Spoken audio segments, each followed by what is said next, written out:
It was supposed to be just another day. Another flight. Another sky to conquer.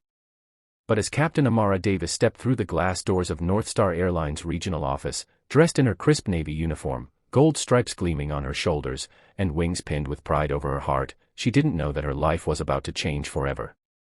"Excuse me, ma'am. This area is for airline personnel only," said a young white receptionist without looking up from her desk. Amara stopped, confused. "I am airline personnel," she replied gently. "I'm here to check in for Flight 482 to Chicago." The receptionist finally looked up and froze. Her eyes quickly scanned Amara from head to toe. "I'm sorry, passengers are not allowed in this area. I'm going to have to ask you to wait outside until your flight boards." "I'm the pilot," Amara said, her voice firmer this time. "Captain Davis. I'm flying that aircraft." The room fell quiet. An older supervisor, a man in a gray blazer who had been sipping coffee near the vending machine, chuckled audibly. "Right," he said mockingly, not even trying to hide his amusement. "Look, sweetheart, if you're waiting for a pilot boyfriend or husband, he'll come out shortly. We've got protocols here." Amara stood her ground, her heartbeat thundering. She had been through this before, not often, but enough to know the sting. She pulled out her ID badge and handed it to the receptionist, who turned pale. The supervisor took one look and cleared his throat, suddenly shifting uncomfortably. "There must be some mistake," he mumbled. "You weren't scheduled." "I was called in last minute because the original pilot called out sick." "Your operations director confirmed it." She paused. "Would you like me to call her?" No one answered. But the damage was done. She walked outside, not because she was told to, but because she needed a minute to breathe. To calm the storm inside her chest. She sat on the concrete bench near the terminal entrance, phone in hand, staring at the clouds she'd flown through hundreds of times. She thought of everything it took to get here. The late night studying for flight school exams. The second jobs to pay for simulator hours. The countless times she was the only black woman in the room, fighting to be seen, fighting to belong. In every corner of the world, the same thing was happening. People who hadn't cried in years broke down in streets. Strangers hugged without knowing why. Enemies stood across borders and put their weapons down. The stars had fallen, not to destroy, but to awaken. And in doing so, they stole away the distractions, the noise, the machines that kept people from hearing their own hearts. Maya wandered outside in her pajamas, barefoot on the pavement. The sky was alive above her, stars floating just above rooftops like glowing lanterns, soft and warm. One hovered close to her, close enough to touch.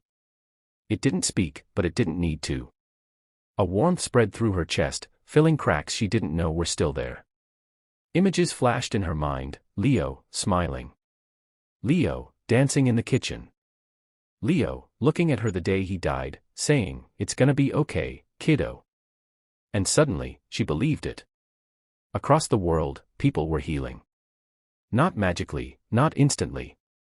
But the silence, the pause, it gave them a moment to remember what they'd forgotten, how to feel, how to forgive, how to be human again. People who hadn't spoken to their families in years picked up the phone, though the lines were dead, the stars made sure their voices were heard. Farmers stood with corporate executives, artists sat beside scientists, children sat in circles with elders, listening. The stars showed no judgment, only presence.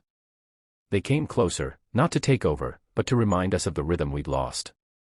The hum returned, this time gentler, like a lullaby sung from the fabric of the universe.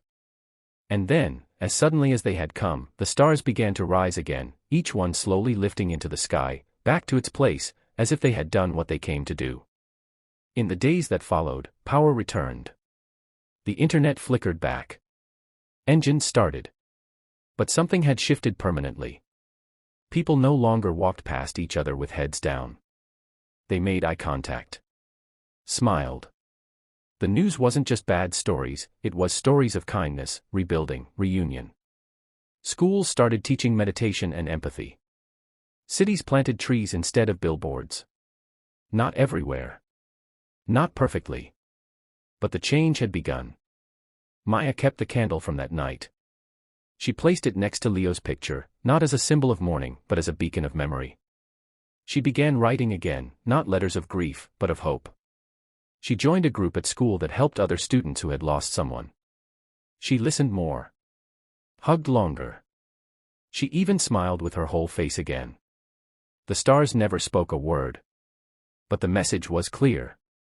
In our rush to become everything, we forgot how to be anything. In our pursuit of noise, we drowned out the sound of our own souls.